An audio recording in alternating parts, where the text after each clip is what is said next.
So it seems that King Charles and Queen Camilla's visit to Australia, and some people aren't happy about that visit because there's all kind of shenanigan going on with the PM, no, premiers. That's what they call it, premiers, and the indigenous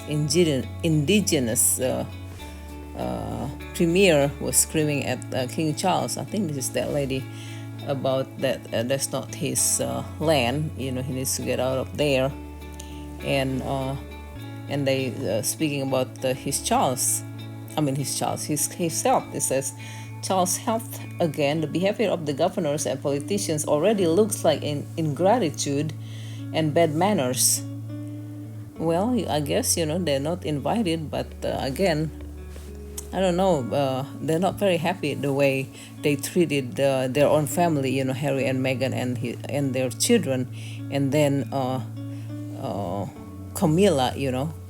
Who was stealing Princess Diana's husband, having an affair. That's not very. He's supposed to be the head of the church, but he was having an affair. So I think they had that effect. They don't forget things. So they said the behavior of the crowd looks in danger of being worse than ill-mannered, and we can only feel anxious on the royal couple's behalf. With a typical sense of duty and the loyalty to Australia, he knew in his youth Charles is undertaking a grueling round of engagements, which is surely unwise given his health problems.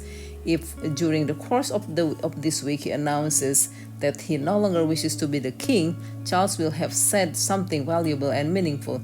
He would no longer have to go through the humiliation of ruling us on sufferance, and he could return to the home country which loves and cherishes the monarchy and sees the point of it, which the Aussie no longer do.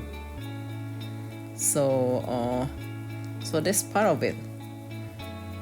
And they said there is wall-to-wall protests. Look at Camilla and coming out of the plane, and King Charles didn't even help her, and she was like, the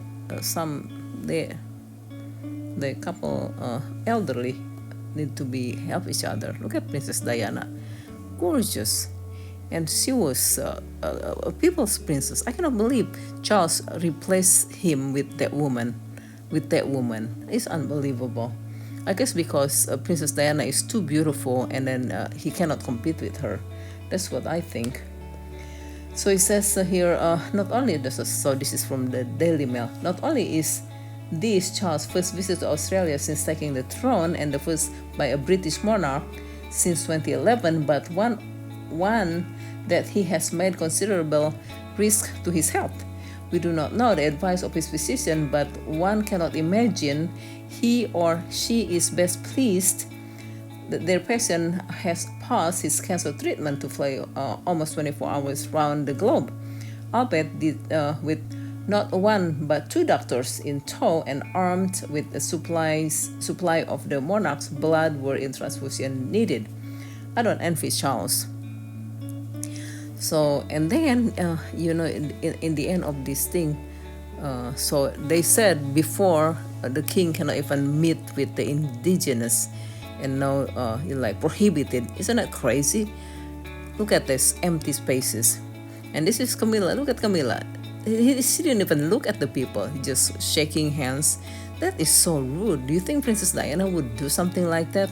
And Charles replaced Princess Diana with that woman? It's just crazy.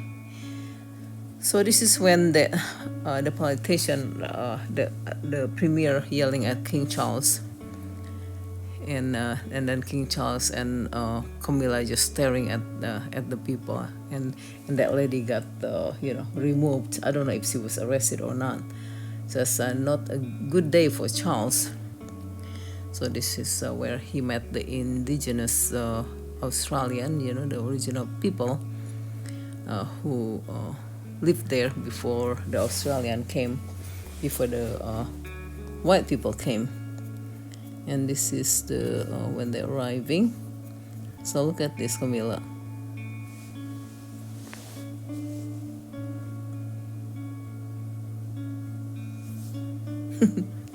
Crazy. Look at that.